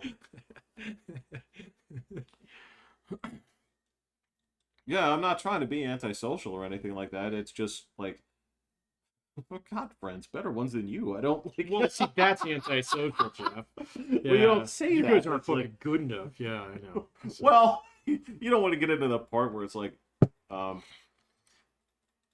you guys haven't had an intelligent thought since I've been here. And I'm not trying to pick on certain people, but I don't mean that in an extremely negative way. It's just like, none of you people have spoken about anything with any particular insight. And I don't mean, again, I'm not downplaying people that have that. It's just it's the nature of what they have. But it's like, that's not what you're here to do. That's not how your communication spec runs, right? Again, it's not to say that you're not capable of it, but I sure as shit haven't seen it, right? Yeah, I guess I don't really care about that. I'm much more interested in people if they're nice. So if you're nice to me, I'll be nice to you. It's very simple. So, I don't really care how intellectually engaging my coworkers are. So as long as they can do the job, so that's fine. I've had some in the past that were not capable of that. Well, So that that's of becomes course a is different different. problem. Yeah, yeah. So, but I mean, yeah, and there's always like depends on the workplace, but there's always people you stay away from. There's people that are cool that you want to kind of like you don't buddy up to them, but still at the same point in time, if you guys are stuck in the same spot for a little bit, you strike up a conversation. So Yeah, kind of yeah. thing. And you can always tell the people who are essentially trying to, um, I don't want to say gossip. This is such an outdated word, but you know what I mean. The people that are always looking for like, do you know this about Yeah. this about this person or whatever? Or I hate to say it, that's one of my guilty pleasures at work. I get it. It really is, man. So Like, are you spreading it, oh or are you yeah. just receiving it? Oh no, I used to spread it, man. It was just fun. What are you doing? Oh come on, man, it was fun.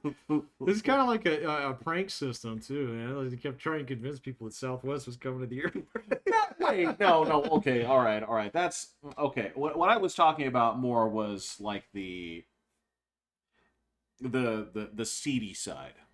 Yeah, to be fair, I haven't worked too many places where there was much of that anyway. So, most of the workplaces that I've worked had few people in them. So, there was like maybe the biggest one was where I got to know everybody. It was probably Frontier, and we probably had somewhere around 40 employees total. That's not small. Yeah. Well, yeah, but split amongst, three full shifts over, that's true. Okay. with 13, the 13, four. 13 especially, yeah. No, we were eight. We were 8, 8, and 10 on that one. Oh. And so we had overlap built in. So we had a half an hour turnover built in. Oh, And a okay. half hour lunch for everybody in there. But then, we were 4 on 3 off. So and then 3 on 4 off. No, we had 3 days off a week. Yeah. So no, we didn't. That's a different place. No, we were 5 days on, 2 days off there. And so, even with the rotation, you probably only knew so fairly well, maybe about half of those guys. Okay, okay. So, Okay. and so you're talking a crew of like 20. When I worked for the other 2 airlines, I mean, there was one shift. So you knew everybody. Okay. And there were like fucking 5 of you on a day, all right, So yeah, yeah. I mean, and so there was no room for any of that shit. Because everybody had homes and families and stuff like that. I'm sorry. I have worked in some really high school kind of places, so I guess that's The only like truly high school place that I worked was at First College, that bullshit college that I worked for. And so, and the reason why that one was really high schooly was because about 80% of the staff was full time, not involved in education. Are And these the sales they people? were sales and registration people and yeah, all kinds of stuff. Yeah. And the president of the college was a young guy who was really good looking. He hired really good looking young women. Just because. Well, So yeah. of course. And so it was an absolute shit show. So it was like, there was a whole half of the building. It's like, you don't belong over there, man. So you're going to get an STD just touching the railings. So, I thought I came across as judgmental, but yeah, you're. No, man. You took that football and ran Oh, with it. fuck. That was terrible. So there were children. So, Yeah. Yeah. That's exactly it. Yeah. So I've only worked like maybe 2 places that were like that. The other one was that investment place, but to be fair, that place was a little bit more professionally ran, and so they had an HR department there that they were the Gestapo. Right. Yeah, if you got involved in anything with a coworker, one of you had to quit. It was that simple. It was like, no, there's not going to be. There's no declaring. There's no declaring. There's none yeah. of this. It's like, if we find out about it, okay, and you didn't disclose this to us, Yeah. one of you has got to quit now. So, Were they cool that if you disclosed it? they would vet it, and if you were in the same department, nope. So Okay. yeah, absolutely not. So Yeah, so I had the distinct displeasure of I was assigned the new Colorado hostile work environment, sexual harassment training. for what, the state? Yeah, well, that's the thing is so. Uh, I guess that's the odd thing is the training that I got was local to Colorado. Yeah, they usually are. Even though the company is they're Hmm. in I think they're in Kentucky or something like that, right?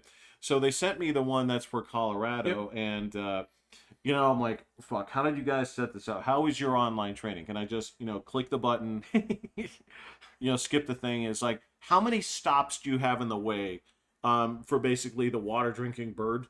Like, what is your trick on this? And man, they have gotten like, nope, you're gonna watch this whole thing. You're Yep. gonna answer. You're gonna answer 1 to 3 questions at the end of each module, and you're gonna be here for like 3 hours. I'm Yep. like, That's the how mine go. fuck, man. And they have all these like bells and whistles that you have to do. There's like conversations you have to listen to. There's like certain screens where you have to use an eraser to erase things, or a color things in. Oh It's man, rough, yeah. it's And terrible. the new one, I gotta tell you, this is where like, and you gotta tell me this, okay? Mm-hmm. This is the quote unquote retaliation part, Mm-hmm. right? Where they say that avoidance, right, is an act of retaliation, right? So if, say, for example, Can be. the example they used was at an off-site work event, Mm-hmm. right?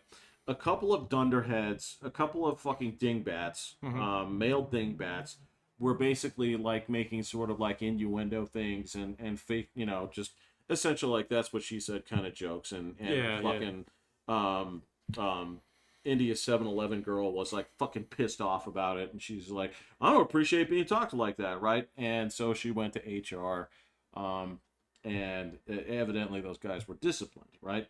Now, in the following part where they talk about retaliation, the two same dingbats Mm-hmm. were like on this couch, but they weren't like making eye contact with this girl, right? Mm-hmm. And they're like, avoiding is retaliation. What's funny is like in certain places that I've worked, right? That's actually then like what's prescribed, where it's like Yeah, it can you be. don't you just don't talk to this person anymore, Yeah. right? You keep your distance, right? And so the thing was, it's asking me for the questions. It's like, is this retaliation? Like, no. Yeah, But it can be. It can be perceived as hostile work environment. So yes, I yeah, understand, yeah. and I understand why they're saying it. But I also I'm like, no, it's not. It's just this is just plain avoidance, um, and that's fine because you're not obligated to strike up friendly conversations with anybody for anything, Hmm. right? And this is just shit like, if you gotta spend 3 hours on it, you're gonna find something that's like, well, this is bullshit. Oh yeah, no, it's not hard to find it. I mean, the thing is that all those HR courses like that they're like 100% way over engineered. So Yes. yeah, and that's the point behind them. Okay, it's like, well, we talked to Jeff about that, and so if something comes up later, they got a CYA kind of thing. That's all Yeah. that training is, Yeah. man. And so, yeah, no, if it asks you if like anything even could remotely be construed by wrong as wrong by even the most, like sensitive person on the face of the planet, the answer to that question is yes. So that could be harassment. So, and that's just how you get through those things, man. Yeah. So, No, yeah, I know, and I know the reason they are, but that's the kind yeah, of shit sure. I'm just looking at. I'm like, this pisses me off. I'm Oh, like, that doesn't, yeah. because I was this was this was again something that came up with the distinction between Russia and the United States. Um, that training does not exist in Russia. No, of course not. Period. Yeah, no. So Period. yeah, no. I mean, if you're a woman and you work in Russia, I'm sure your existence is, one day after the other, complete hell. So Well, so the way that this broke down for me, I was like, so how exactly did this happen? So I guess the way it sort of worked out was sort of like a, yes, there are differences, but there's also sort of like a Ilsa She-Wolf of the SS kind of thing going on, where women can be absolute killers in the office place, right? Where yes, it's sort of designed to keep you out, but if you are there and you make it, right, yeah, you have like this absolute respect that people will not fuck with. I So, guess that's probably one out of every 100 workers. So well, what you always have to yeah, remember is, where do the mail order brides come from? Exactly. If they're Yeah. coming from the United States and going somewhere, That does not happen. Yeah. right, right. But when the influx of pretty people is leaving Russia and coming here, Yeah. I can tell you the way that the rights are organized. I've never heard a Russian woman say something nice about Russian men in general. So, They do until they see other men. okay, yes. Okay, so and to be fair, not that much experience, but so Slavic women, I've seen quite a few. So It's unreal. over the years, and they're like, I'm never going back. So Right. yeah, so yeah, It is unreal. like men here are like saints compared to It's like back home. they're nice. They're nice. They're healthy. They hold the door open for you. Right. Yeah. They're friendly. Right. They listen to you. Yeah. Right. They engage your ambitions. Right. Right. They try to point you towards things that you want They tell to you do. to go for it. Yeah. Right. Exactly. Right. Yeah. It's like I'll support you. So And that was the distinction. Was like they even do their own laundry sometimes. Yeah. No. Yeah. So that was the thing was just I can't remember what it was said. It was basically like she was picking on American girls basically as like a team of 6.5s running like they're 10s, I right? don't know what that means. Well, so I mean, as you said, you've talked about Slavic women, right? Mhm. And Well, I've just known a few students over the years. Yeah. well, okay, so I'm just going to say it this way. I don't want you to think about this in terms of students, but if that's a look that you like, right? Slavic women can be like extraordinarily beautiful. Oh no, Right. yeah, that's not where I was going. Right. No, but that's what I'm saying here is that's where they talk about like basically like it's common for them to be that pretty, Okay. right? But that's the thing is they're also not pushy. That's where I'm saying like it's a 6.5 trying to act like she's a 10 in the United States, and you're like, you don't have what it takes. You're not that pretty. Oh, I see. You know what I mean? Okay. Where it's You're it's talking like, about in Russia. yes. Okay, sorry. Yes. I was very Yes. confused there. So That's what you were saying is like, you know, and it's the people from Brazil were the same way. I've only known a few from Brazil, so over the years, I don't really have a good feel for that. So I hadn't known them until, you know, I started working with like international people. Yeah. yeah, And yeah, it was like, no, so this is the expectation of what Brazilian women look like, right? I'm like, oh, okay. It's Oh, like okay. they're very humble in comparison to an equivalent looking person here in the United States. Oh, yeah, I don't know about that. So, I've only known a few women from South America in general, let alone just from Brazil. So, I've known a few now. yeah, They're very nice. I'll leave it at that. Okay. I mean, except for describe a lot of them. You guys are so boring. yeah, that's probably true. You know, and it's not boring in that regard. It's like, well, I have to be up early for work. I mean, what do you expect me to do? I can't So go out drinking. It's a weekday. Yeah, so I've had a lot of international students over the years, and I always ask them that question: is like, what's your impression of Americans? You know, and I get great answers usually along that. It's like it's all about money and work with you guys. So you know, yeah. So, but they all say that Americans are universally the nicest people they know. Hands down. Yes. So, but it's all money, it's all work. You guys don't do anything fun, you know. So, yeah, it's really serious. So, you know, it's like you guys can't drink. You know, there's all kinds of things like that I've heard over the years, that are, you know, patently true. You know, on a certain level. Right. Yeah. We because we're here, we're attuned to see the differences between ourselves, right? Kind of like how, you know, Asian people can often tell each other apart, but to the average white person, it's oftentimes like, are you Chinese or Japanese? Right? I can't tell you apart. Yeah. Right? I get that because you and I can look at a guy as like, that dude's a party animal, right? Sure. How do you know that? He went out drinking on a Tuesday and a Thursday. Right, yeah, he goes out twice a week. Are you Yeah, nuts? That's Right? So, yeah. Yeah. No, so I've heard that, and I've also heard that this is like the least racist country they've ever been to. So, which is fascinating when you think about it. So I've heard that many, many times. It's like you guys aren't racist here. You So guys don't know what racism exactly, is. I've heard that. I've heard that specifically from some students in the past. So it's like you guys have no idea. I've also heard that we're far too nice to our women, which is kind of weird. Which is also weird. That's kind of Yeah, rough when you that's hear that. It's kind of like, ooh, where did you come from again? Remind me not to take my kid there. Yeah. So yeah. There's this weird. There's a. I know this is gonna sound bizarre, but you know how it goes. There's a certain like Southern and Midwest attitude that is still prevalent when it comes to how you treat a lady, where it's like I think that's if you zoom it out far enough, America is like that. that's what I'm Yeah. well, like if So you zoom it out far enough, I can sit there and say like all of this stems from the Protestant work ethic that began right here, yeah, sure. right? That didn't go anywhere. And if No. you go to any place that had any kind of German roots, you're like that this is this, this is this, Yeah, right? yeah. Is you guys still make that fucked up potato salad with all that crap in it, right? You know, it's like The yeah. mustard? You don't like the mustard one? No, I'm talking about the ones where they make it with like the bacon fat Oh, yeah, put grapes in it and shit. and it just turns into like mush. Yeah.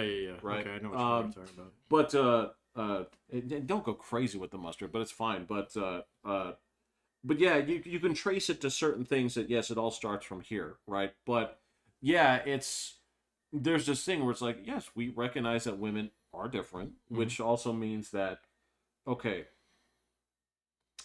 I am going to be corny, and on the first couple of dates, I'm probably going to pull out the chair and I might open your car door, and I'll probably insist on paying and blah blah blah blah blah. Yeah, sure.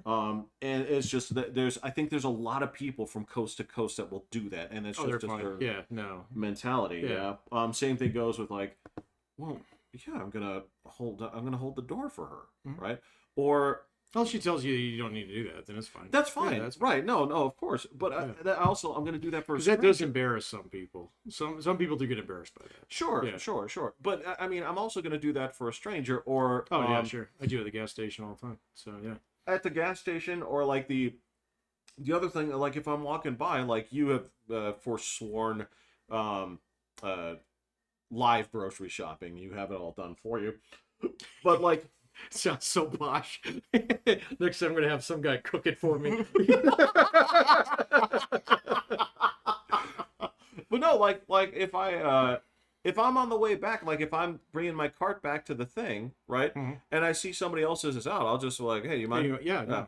Right. That's just how it goes. I've taken carts back for people. Yeah, sure. It's like, hey, I'm heading that way.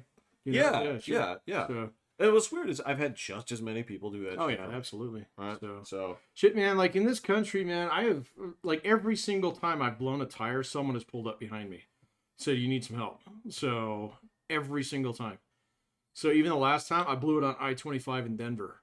So and it was like fuck, I just shredded the whole thing and everything. Pulled over Wow, the side. really? Yeah. Oh wow. So and then, but I had my shop jack in the back. So and sure enough, within a minute, someone was pulling up. He's like, "Hey, you got a jack?" I was like, "Yeah." So I was like holding it up. He's like, "Good. You need any help?" I was like, "No, man, I got it." He's like, "All right, man, just checking." Off he went. So I didn't get that tire changed until somebody else stopped behind. Really? Yeah, he was like, "Nope, I just finished." He's like, "All right, man, I'm just checking." It's a completely different dude, man. You know what's funny? And that's as just a run of the mill like white guy. If one of you guys was definitely Mexican. So no, you. Oh yeah, no. If you were say like a mid-20s girl, Oh then, shit, man, there'd be a line of forget about yeah. it. Yeah. So there'd be a line of them, but I mean, that's just the way this country is. No, man. that is not a complaint. That is just like that's like I watch shows where they talk about what do you wish that we did here that foreigners do or Americans do, and it's always that kind of thing. Oh yeah, sure. Yeah, I've seen videos like that too. It's always heartwarming, and every now and then I get a little bit grumpy. It's like, well, you don't know, like don't say that shit. We do that. Oh yeah. No, I've seen some people get pretty down on it, but I don't think I've ever had a student over the years, or if I have, it's not one that I was able to keep in touch with, who had too much bad to say about America. I mean, especially coming here to Colorado. they expect everybody's got fucking 5 guns, so they carry 3 of them with them at any given point in time. Right. So that, you basically have to lock yourself indoors after it goes dark because it turns into fucking, The Death Wish. the Yeah, Death Wish no. or, what's the thing? The Purge? Yeah. And what's the shit we So- joke about? We used to joke about this all the time where people's concept of America was that perfectly racially missed gang. Where you walk down the street and these are the dudes with the headbands and some dude is always carrying a boombox, but there's always like a black gang member and an Asian gang member. And it's like there's this vision that there's a tomboy. every street that you walk down is this perfectly ethnically mixed, gang. I don't know if too many people. And they're just looking to cause trouble. Do people think that? Dude, people we used to know would think that. I guess. I don't. That seems like an '80s cartoon. Well, so that's it's like what I'm Captain saying. Planet, No, well, yeah, it's again. I was joking about Death Wish, but that's exactly it. Oh, okay. There's this perception is like I'm trying to remember this happened in one of our email chains, right? When I was working at the bank, I think you had moved on to Exaware, and we all had this big email chain that was going on, right? And I remember that's where we were having this death penalty discussion, right? And I'm glad you remember that. oh my god, I may have this saved somewhere. I may have exported it out there and saved it to laugh at it, but one person, I can't remember which it was. It's down to one of 2 people. But it wasn't us, right? Because the whole thing was like, you were like, well, dude, if you sentence somebody to death, it's going to be $1 million, blah, blah, blah, blah. The answer, of course, somebody said like, well, a 9mm is like, oh 50 yeah, I cents. can get one for a nickel. Right. Yeah. Now, and the answer was like, it's like, why do you even want it to be like that? And somebody, I can't remember which person said it, was like, take a look outside. People are walking over dead bodies on the streets and shit. Yeah. This is what I'm talking about. Is there are people that think like it's so bad. It's the beginning of the fucking Punisher or whatever, where you're like, oh, that crime rules. It's behind every corner. I'm like, yeah, even in the cities where it's shitty, it's not that bad. There's neighborhoods you don't go into, so if you don't belong there. So, Now, the argument is you should belong anywhere you want, and if they have those problems... That's a bad argument, man. They should be cracking down on that because you know where the problem is. Well, I mean... in theory... Yeah, it's up to the community to police itself, too, though, man. So... But yes. Yeah, no, I get that. But yeah, there is that perception, and there are people like, oh, there seems to be gun problems everywhere. It's like... not as bad as you think, man. So, I mean, even if you start looking at violent crime statistics, even that is fucking overblown. Of course it's overblown. It's way overblown, man. So, and it has been for decades now, And so, like, I've seen so many articles over the last couple of years. Oh, the murder rate went up by 300% the last couple of years. It's like, yeah, that fucking sucks. Okay, but it's still like 95% lower than it was in the mid-'80s. So when you reduce crime down to like 5% and it goes up to 10%, right. That's 100% increase. But it's way better than it used to be, man. Right. So, it's just, it's crazy. No, it absolutely is. And yeah, again, it is the stuff where, if you break down the statistics and you say, where do all the murders happen? Well, they happen here, here, here, and here. Yeah, there's like 5 cities in America that are bad. Right. So there are places that, I mean, part of that is just a combination of like the amount of people that live there too. So, if you have a lot of people living in one place, of course your murder rate is going to be higher. So, well, and that's the deceptive part is they always say like, well, actually the murder rate in these cities is lower than it would be, in Frankfurt. And like, well, because Frankfurt's got like 2,500 people. You have one murder. It's the percentage is through the roof. Well, yeah, and especially if you're doing murders per 100,000 people. So, yeah, exactly. So I'm like, look, I know that you're trying to spin like, actually, the real dangerous place are the suburbs. Actually, it's like, no, they're not. Actually, they're not, because it's not going to happen. And your Tucker Carlson going on there. Do I? No. He's just. I saw that intro of his the other day where he's so punchable, man. He's so You fucking really punchable. don't like that guy. I don't like how he leads every question with the answer he wants you to believe. It's just it is such a dirty trick. Well, it's disingenuous. It's at the completely very least. disingenuous. Yes. Yeah. And then he has this fake way of being shocked by that. So Right. it's yeah, I know. It's just I can't do this, man. I just want to listen to this guy talk. You shut the fuck up. Okay.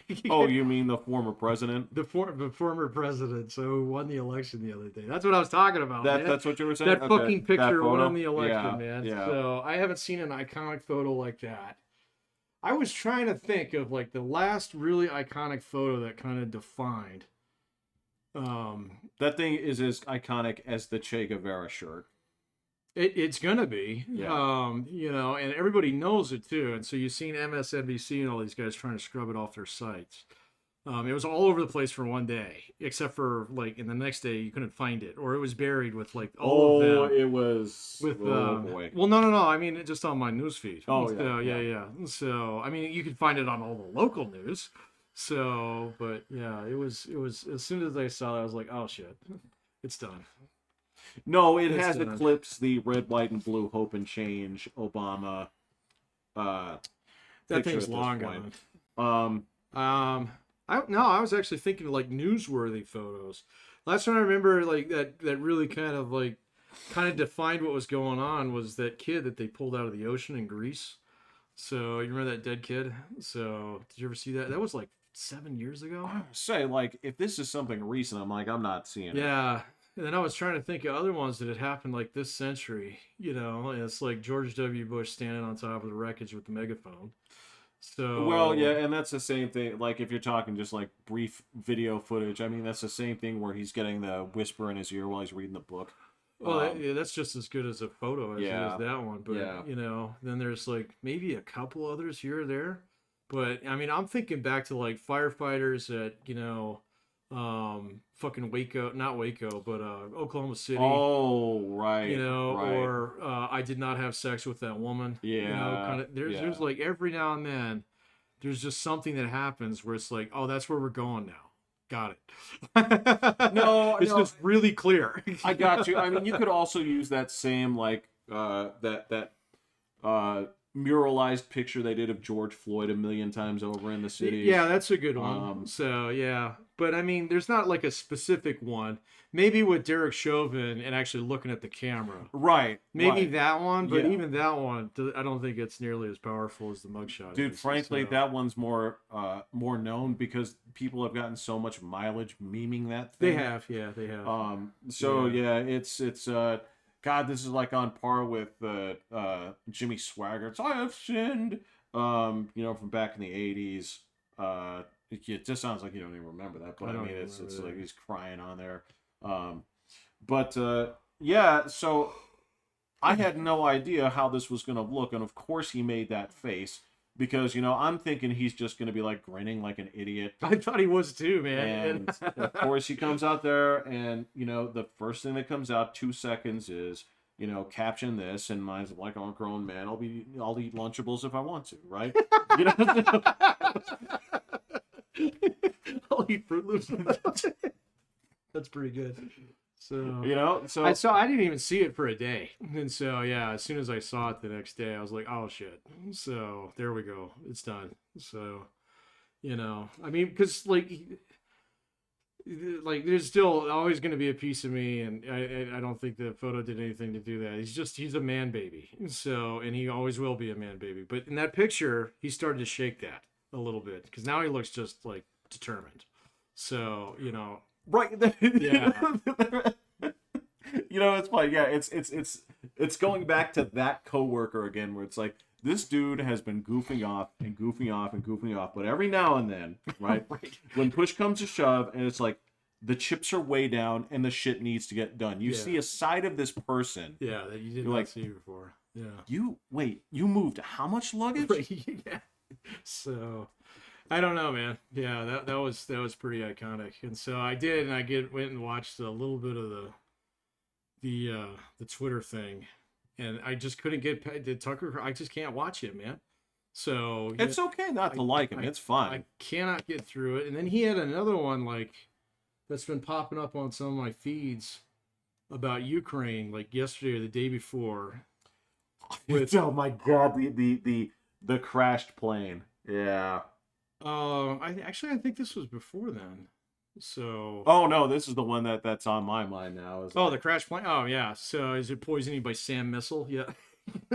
So. Jesus Christ, man. Oh well, I think he got the message across. So Clearly, clearly, but, yeah. No, it was funny. I kind of saw that one kind of happen in real time. we didn't know the method. The betting pool was when and by what method. Right. Yeah. Right. Yeah. I don't think anybody put SAM missile on there. Somebody did, and Somebody he cleaned probably, up. that guy Yeah, cleaned he up. cleaned Yeah, up. yeah.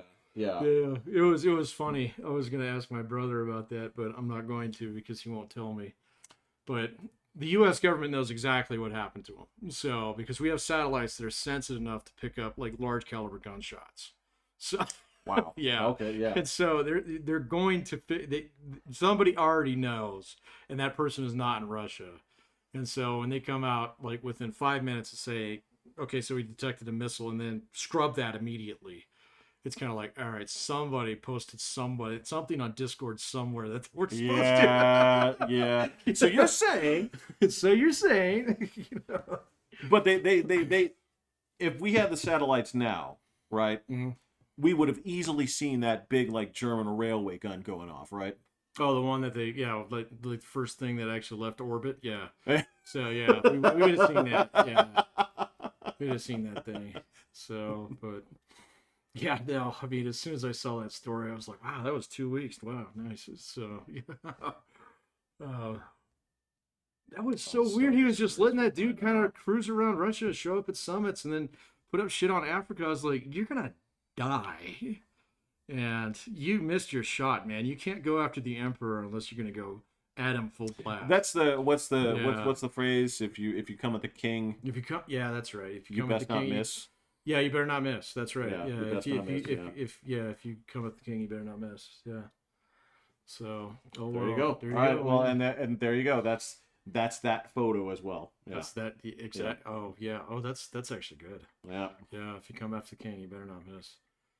So I think that's the one that you put beneath the name. I think that's the shirt you and I monetize shamefully for the next 2 weeks. Yeah. Make $25,000 and then Yeah. destroy that LLC that we put together and disavow any. I think we just set it up as a PayPal account, just take the money and run. So there you go. Okay. Okay. All right. We'll get on it. Let's talk merch next time. Merch, yeah, we're gonna have merch shelf, guys. All All right, I'm Pat. All right, I'm Jeffrey. Hitting the button. Yeah.